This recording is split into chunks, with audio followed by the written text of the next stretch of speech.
What was the drive like yesterday? Um, it was okay up until I got the call to switch a route with another driver. Um, they took my route, my third tier, and I was asked to do another route that wasn't mine. I was helping the company out. Were you working yesterday? I was at work on Was the this just bus. an extra shift? Well, we do extra tiers sometimes, and they pay us a certain amount more for doing an extra tier.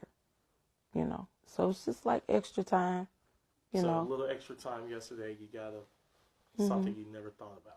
Tell me about the experience. No, I mean, I've had bus rides with unruly kids before, even unruly parents before, but never to this extent. When I got to the school, it was fine. Got the kids on the bus. That's where everything started. No one wanted to sit down. They were playing. The teachers came to the bus, put the kids on the bus. Nobody got on the bus and said, hey, I need you to sit down, be quiet. You have a sub driver. I need you all to act right. Something. Nobody said that. Put them on the bus, and they kept going. And then, boom, it happens. Talk about the moment that the attack started. Well, as I was on my way to the first stop, which was Penrose and Prairie, a fight broke out on the bus. Two young ladies, both looked like they could have been about maybe, I would say maybe 9 or 10 years old. So I stopped the bus and separated them. Well, I told the one that was the aggressor to stay in the back of the bus, and I brought the other young lady to the front of the bus. Well, I never got a chance to pull off again because when I asked the young lady to sit down, I can't proceed on until you have a seat. She told me no, she wasn't going to sit down. And then other fights started to break out on the bus, besides that one. So got those situated, but she ended up in the front of the bus. So I proceeded to talk to her, but all this time I'm trying to contact my base. I'm letting them know what's going on. This child is not listening to me. She's blatantly telling me that she's not going to sit down. She's not listening. And how did all of that connect to the fight that you ended up being a part of? The child that was the aggressor, when she got home to her mother, because she got off the bus, she lied to her mother when she got home. And she said, I put her off the bus and I had told another child to jump on her. But I mind you, this is an ongoing problem on that route every day. So, I just read a statement from Kipp. They sent a statement and they told me that they did everything possible within their power to dissolve the situation. That is so not true, because the day before, I heard a driver on the radio yelling for help. He said, hey, I can't do it. These kids are off the chain. And these are little kids. Yes. So, and I'm rolling for social media now. Talk to me about, I saw the woman with a squeegee hitting you. Talk about just living through that moment. It happens so fast. People always say that I would have did this, I would have did that. I didn't see it coming at all. The woman came to the door. I'm waiting for a child to get off of the bus. And I was wondering why he didn't get off the bus until the woman got to the door. So, he exited the bus, and then the lady said, you told this girl, actually she said, you told this, do I need to, no, okay. You told this girl to jump on my daughter. And that time she stepped up on the bus. It's illegal for anyone but these students or a school official or authority to step on the bus. It's a federal offense. And she did like this and stuck one foot out of the door and said, "Hold up, I'm not trying to hear that." She proceeded to call me every name in the book, and she punched me in the face. So I was in my seatbelt. I tried to get out my seatbelt as fast as possible. I stood up, but then, we kind of tussled a little bit in the front. I didn't throw a punch. I never threw a punch. But, I was just trying to get her off the bus. Ma'am, you have to get off of the bus, okay? Why did you go that route, Petrula? Why did you stand there? Why did you not punch back, kick back, push her? Why did you stand? Because our company has this rule, this policy that they enforce. We have to remain professional at all times, no matter what's going on. They'll tell you to defend yourself, but then, So what did you want to do? I wanted to hit her back. I did, but God spoke to me.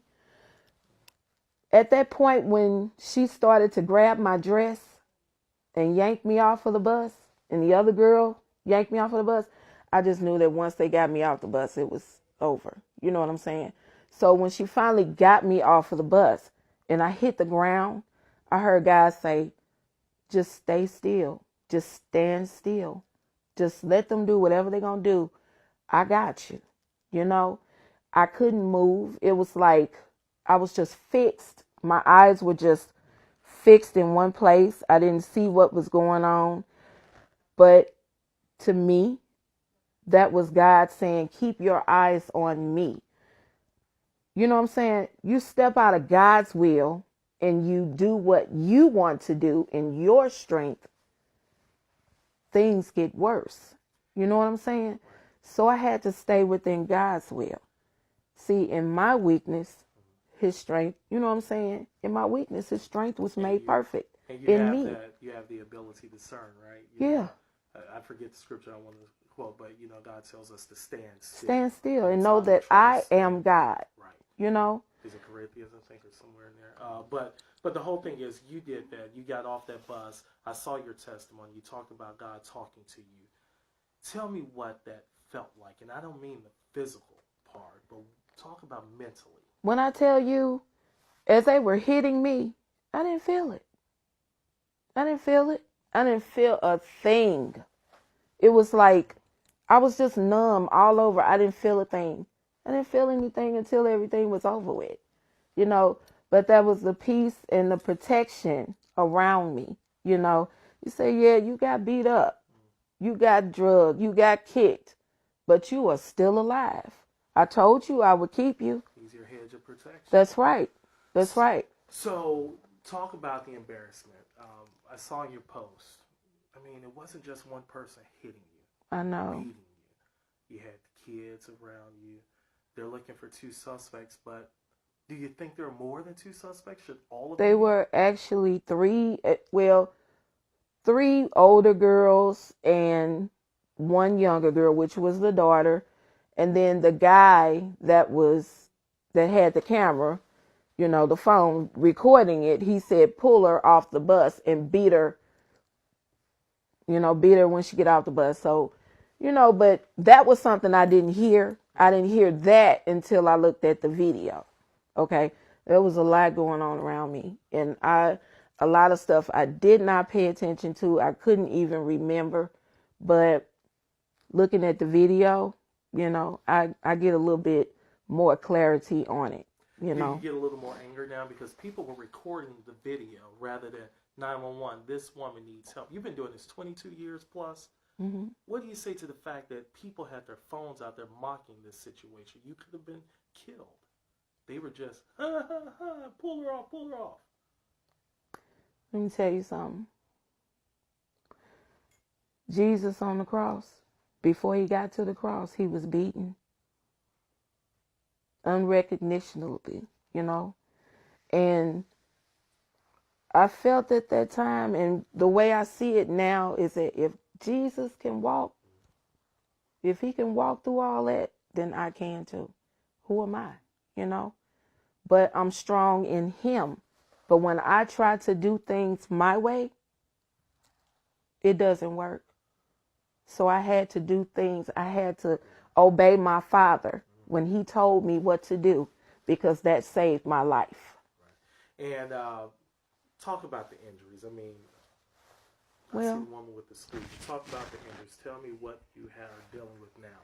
you know, I got scars. I have bruises. I have been, I've been, you know, all of this. I even got scars here that I didn't know I had till this morning. But those will heal. Those will heal. And I can say I'm not going back out. I'm not going to deal with people anymore. It's not about that. My faith is in God. It's not in people. Man will fail you. You can't put your trust in man. You have to put all your trust in God. And if he can bring me to it, then he can bring me through it. And that's exactly what he did. He brought me through it. Because if I had done anything differently, I might have been Petrula Griffin, rest in peace today, instead of Petrula Griffin, I'm so glad you're okay. And that's where I get my joy from. I still have joy. And don't get me wrong, I forgive her. I forgive all of them for what they've done. It's not like I've never experienced anything like this before, period. When we were younger in school, I've been jumped on a couple of times, this, that, whatever. But, things in life happen. Some things we can control and some things we can't. But I knew who was in control when I was being attacked. And it was God. He was in control. So at the end of the day, these kids were fighting. One of the kids that was fighting got off the bus at the stop and said, Mama, the bus driver put me off the bus. Something as simple as that. And this woman in the video just comes on and hits you with a squeegee because you put her kid off the bus. Something so simple.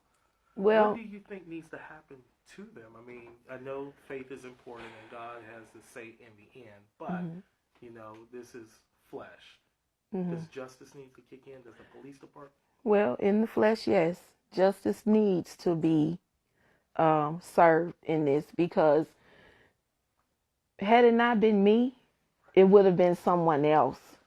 And there's no telling what would have happened to the next person.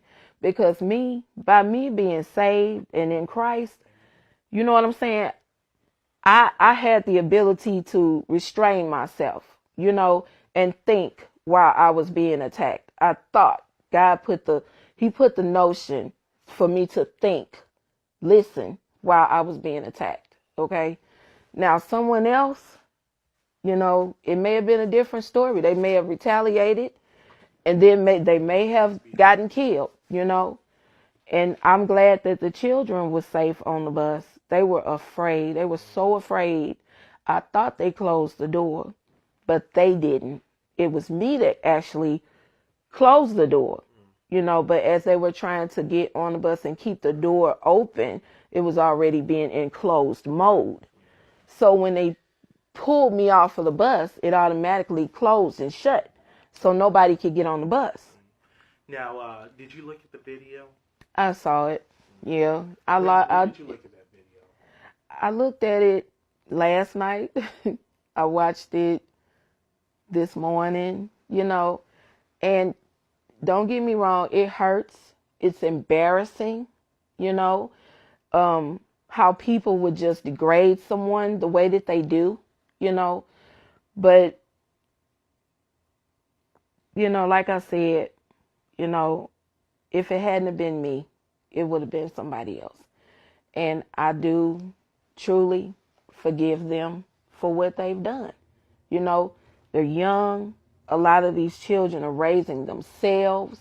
We get calls from the bus company over the radio, and they say, well, Petrula, can you go back to the stop? Even though the kids were late, I have no problem going back. Even though they didn't make it there on time, the parents will say, well, I've been there since this time. She never showed up. Okay, I'll go back. But you know what the excuse is sometimes? while they'll send us back. Because the parents will say, we don't have any food at home, and I can't feed my child, so the only meal she's going to get is at school. And that's always the trend. Now, and we're almost done. Would you, are you still going to continue to drive these kids to school? Something that I will have to truly, truly think about. You know, it's my job, and don't get me wrong, I love to drive. You know, I love children. You know, my children love me, you know, and I don't want to be the one to let them down, you know, but I feel that something has to be done. Everybody has to, it takes a village to raise a child, okay? And if everyone is not working together and doing their part, how can we change them? How can we get them to live? Our children are dying in these streets because of foolishness. Foolishness. You know, somebody can get into an argument, and next thing you know, boom. They have no regard for life. None. They have no respect for life. And their parents are showing them that. They shouldn't have any respect for life. And that's not good, you know. I lost a son 4 years ago due to a gunshot wound. You know, it was an accident, but, you know, I'm at peace with what happened, how it happened, and who was involved, you know. But it was something that could have had they just opened their mouths and said, Mom, our brother has a problem. Maybe I could have helped him. You know, I could have reached out to him a little bit more or whatever, instead of them just hiding it. You know, loyalty, you have to know what you need to be loyal to these days. Not to the streets, you know, not to people that's out here doing wrong, that don't have your best interests at heart. You have to be loyal to God, to yourself. You want to live. If you want to live, do what's right. Do what's right. Even if people pick on you, these people feel like they have something to prove to everybody. You don't have anything to prove to anyone.